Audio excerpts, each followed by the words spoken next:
যেসব বাচ্চারা কিছু খেতে চায় না, আবার জোর করে খাওয়াতে গেলে কান্নাকাটি করে, দিন দিন শুকিয়ে যাচ্ছে, তাদেরকে যদি এই জুসটি সপ্তাহে 7 দিন খাওয়াতে পারেন একটানা, তাহলে বাচ্চাদের মুখে রুচি ফিরবে ইনশাআল্লাহ।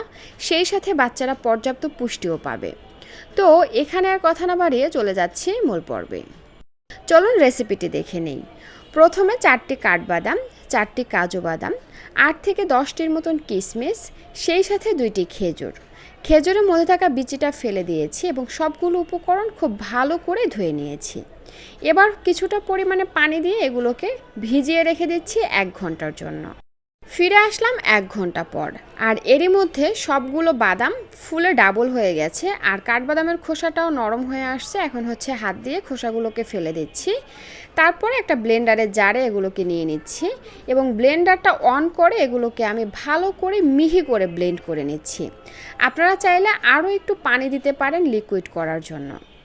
আর এই তো ব্লেন্ড করে নিয়েছি, আর এখন কিন্তু বাচ্চাকে খাওয়ানোর জন্য একদম রেডি।